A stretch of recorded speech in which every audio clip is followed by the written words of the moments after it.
Acid basis and salts के एक important lecture के साथ हाजिर खिदमत। आज का important question and food for thought, salts हमारी सेहत पर किस तरह से असरअंदाज होते हैं। How do salts affect our health. इस सवाल की एक कूच लगाने की आप जुस्तजू कर लें। इस टॉपिक के आखिर में इस क्वेश्चन का आंसर आपको खुद ब खुद मिल जाएगी। आज का हमारा टॉपिक है यूजेस ऑफ साल्ट्स। साल्ट्स की क्लासिफिकेशन, साल्ट्स की फॉर्मेशन और साल्ट की आइडेंटिफाइंग फीचर्स के बाद हम डिस्कस करेंगे कि साल्ट्स कहाँ कहाँ पे इस्तेमाल हो सकते हैं। सबसे पहले हम डिस्कस कर लेंगे, हमारे पास है सोडियम क्रोमेट। सोडियम क्रोमेट एक येलो कलर साल्ट्स होता है और ये अमूमन येलो पिगमेंट्स की फॉर्मेशन में इस्तेमाल होता है। और इसके अलावा जो वुड प्रिजर्वेशन होती है या लकड़ियों को जिस तरह से प्रिजर्व किया जाता है उसमें इस्तेमाल किया जाता है। सोडियम क्रोमेट वुड प्रिजर्वेशन में या लकड़ियों को करोजन से या फिर किसी तरह से जो डिकम्पोजिशन होती है उसको महफूज बनाने के लिए सोडियम क्रोमेट इस्तेमाल किया जाता है। फिर हमारे पास है potassium dichromate. Potassium dichromate orange colour compound होता है, ये ऑरेंज पिगमेंट्स की फॉर्मेशन में भी इस्तेमाल होता है। पोटेशियम डाइक्रोमेट लेदर टैनिंग में भी इस्तेमाल किया जाता है। लेदर टैनिंग में आपको पता है कि जब भी जो स्किन होती है या खाल होती है जानवरों के खाल से चमड़ा बनाया जाता है, उसके लिए उसमें केमिकल्स इस्तेमाल किए जाते हैं, उसको डीहेयर किया जाता है और फिर उसके अंदर जो है डीकम्पोजिशन के अगेंस्ट रेजिस्टेंस पैदा किए जाते हैं। इस सारी प्रोसेस को हम टैनिंग का नाम देते हैं। उसमें हमारे पास जो पोटेशियम डाइक्रोमेट है ये एक इम्पोर्टेंट टैनिंग एजेंट के तौर पर इस्तेमाल होता है। तो हम ये कह सकते हैं कि लेदर टैनिंग हम यहाँ पे लिख सकते हैं। फिर हमारे पास थर्ड साल्ट जिसको हम कोबाल्ट क्लोराइड का नाम देते हैं। कोबाल्ट क्लोराइड की पेल पर्पल कलर होती है और ये इनविजिबल इंक की फॉर्मेशन में इस्तेमाल होता है। इनविजिबल इंक अमूमन सिक्योरिटी पर्पसेस के लिए इस्तेमाल किए जाता है, जिसमें ऐसे मैसेजेस किसी भी सरफेस के ऊपर, किसी भी कागज़ के ऊपर लिखा जाता है जो कि आम तौर पर जो इसको पढ़ा नहीं जा सकती, उसके ऊपर लाइट डाली जाती है या फिर उसको हीटअप किया जाता है तो वो जो मैसेज होती है वो विजिबल हो जाती है। उसमें कोबाल्ट क्लोराइड हेक्सा हाइड्रेट इस्तेमाल होता है। फिर हमारे पास है copper sulphate. Copper sulphate fungicide के तौर पर इस्तेमाल होता है। फंगस ऐसे लिविंग ऑर्गेनिजम्स होते हैं जो अमूमन हमारी खुराक और फिर इम्पोर्टेंट फूड या फिर एग्रीकल्चर से रिलेटेड हमारी प्रोडक्ट्स को डिस्ट्रॉय करता है। उसको ख़त्म करने के लिए फंगिसाइड स्प्रे किया जाता है जिसमें कॉपर सल्फेट पेंटाहाइड्रेट होती है। फिर हमारे पास है सिल्वर नाइट्रेट। सिल्वर नाइट्रेट अमूमन फोटोग्राफी में इस्तेमाल होता है। फोटोग्राफी में जो केमिकल इस्तेमाल होता है फिल्म्स डेवलप करने के लिए या तस्वीर डेवलप करने के लिए वो सिल्वर नाइट्रेट होता है। इसके अलावा सिल्वर नाइट्रेट जो है वो सिल्वरिंग ऑफ मिरर में भी इस्तेमाल होता है। शीशे के ऊपर या बैक साइड पे सिल्वर की लेयर चढ़ाई जाती है, उससे फिर वो मिरर जो है वो ग्लास मिरर में कन्वर्ट हो जाता है। फिर नेक्स्ट हमारे पास है सोडियम क्लोराइड। सोडियम क्लोराइड जो है ये फ्लेवर इन्हांसर के तौर पर इस्तेमाल किया जाता है या इसको हम फूड प्रिजर्वेशन के लिए भी इस्तेमाल कर सकते हैं।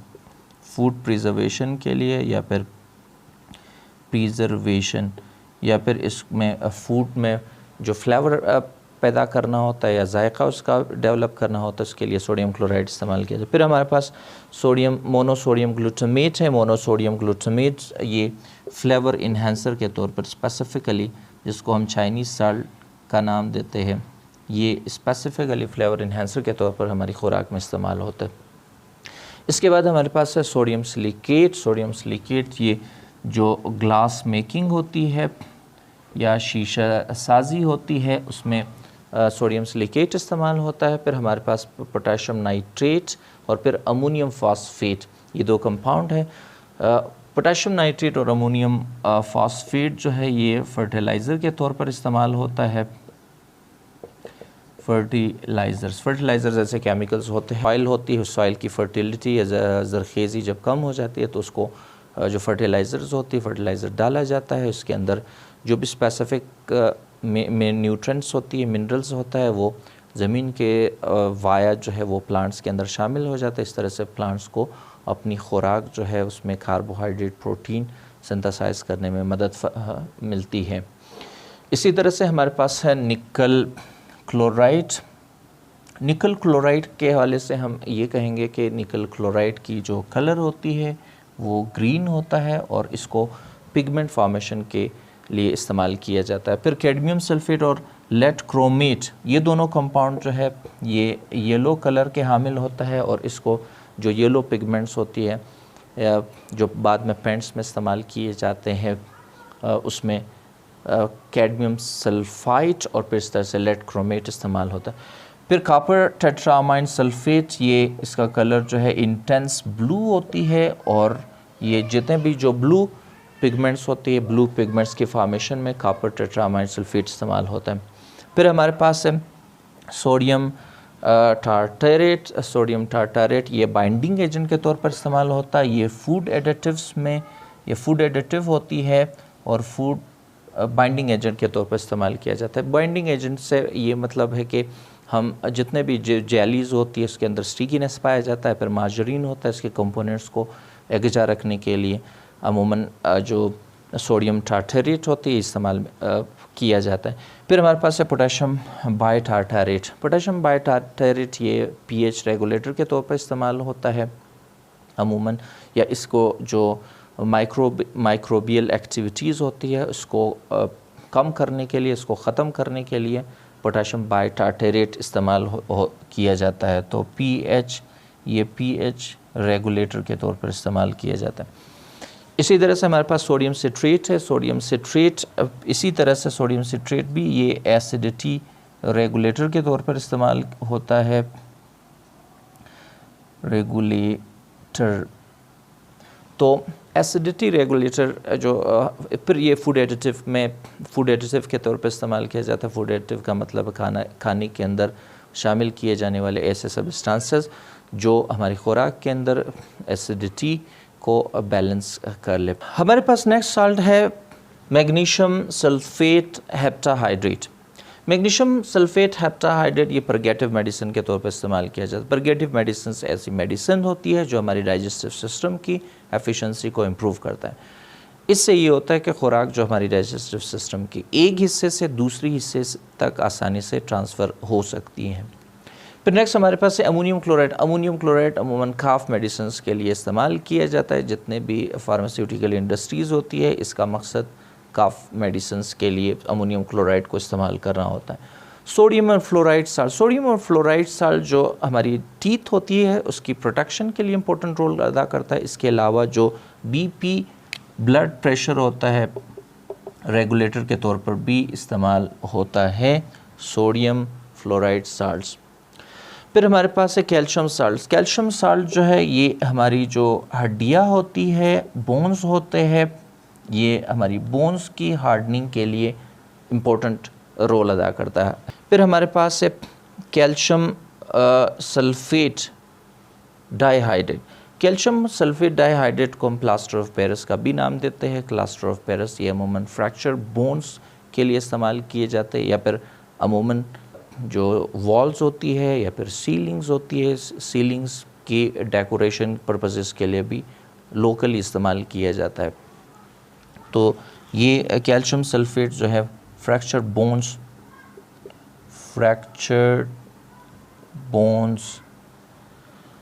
बोन्स को दोबारा जो है ठीक करने में कैल्शियम सल्फेट इस्तेमाल होता है, जिसको जिप्सम भी कहा जाता है। फिर हमारे पास है सोडियम हाइपोक्लोराइड। सोडियम हाइपोक्लोराइड को ब्लीच या ब्लीचिंग एजेंट भी कहा जाता है। जो सोडियम हाइपोक्लोराइड होती है ये ब्लीच के तौर पर इस्तेमाल होता है। जितने भी जो कपड़े होते हैं बिलखसूस वाइट क्लोथ्स, उसके ऊपर जो स्टेन होती है या फिर दाग होता है उसको रिमूव करने के लिए इस्तेमाल किया जाए। इसके अलावा ये जो है जर्मिसाइड्स के तौर पर इस्तेमाल किए जा सकते हैं। जो जर्म्स होती है अगेंस्ट द जर्म्स ये इफ़ेक्टिव या इम्पोर्टेंट किरदार अदा करता है उसको रोकने में, उसको ख़त्म करने में। फिर हमारे पास है सोडियम एसीटेट और फिर सोडियम मेटाबाइसल्फेट। सोडियम एसीटेट और सोडियम मेटाबाइसल्फेट ये फूड प्रिजर्वेशन के लिए इस्तेमाल होता है, फूड प्रिजर्वेशन के लिए इस्तेमाल होता है। ये हमारे पास है मुख्तलिफ इम्पोर्टेंट साल्ट्स और इनके इस्तेमालात।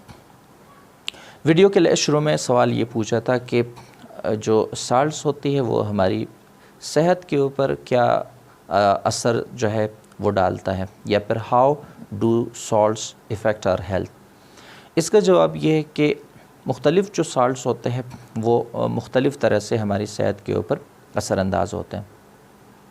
मिसाल के तौर पर हमारे पास कैल्शियम साल्ट्स होता है। कैल्शियम साल्ट्स हमारी जो हड्डियाँ होती है, हड्डियों को हार्डन करने में या उसको मजबूती फराहम करने में अहम किरदार अदा करता है। फिर सोडियम और फ्लोराइड साल्ट्स होते हैं, ये ना सिर्फ हमारे ब्लड प्रेशर को रेगुलेट करता है, इसके अलावा जो है ये जो हमारी टीथ होती है, हमारी दांत होते हैं, उसको प्रोटेक्ट करने में भी अहम किरदार अदा करता है।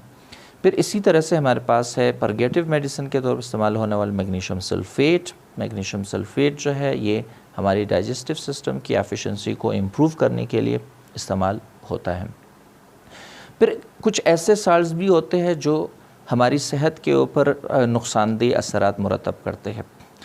उन साल्ट्स की कैटेगरी में हमारे पास फिर सोडियम क्लोराइड का काबिल ज़िक्र है। सोडियम क्लोराइड की जो इस्तेमाल है, ज़्यादा इस्तेमाल, ये हमारी जो ब्लड प्रेशर होते हैं उसको डिस्टर्ब करता है। इससे फिर ब्लड आर्टरीज़ होती है और वेंस होती है नैरो हो जाती है, जिससे फिर ब्लड सप्लाई मुतासर होती है। दूसरी हमारे पास कुछ ऐसे साल्ट्स भी होती है लाइक ऑक्सलेट साल्ट्स, बिलखसूस कैल्शियम ऑक्सलेट, ये मुख्तलिफ नेचुरल सोर्सेस से हमें मिलती है, लाइक स्पाइनच वगैरह या फिर कीवी वगैरह से हम हासिल करते हैं। ऑक्सलेट्स ये किडनी स्टोन काज कर लेते हैं, इससे जो है हमारी किडनी की नाली होती है जिसको यूरेटर कहा जाता है, इससे जो यूरिन वगैरह होती है ब्लैडर में आसानी से पास नहीं हो सकती है। जो साल्ट्स हमारी सी वाटर में पाया जाता है वो उस सी वाटर को अनफिट फॉर कंजम्पशन बना लेता है। तो इस तरह से साल्ट्स के ये नुकसानदेह असरात भी होते हैं। आई होप कि आज का लेक्चर आपको समझ आया होगा।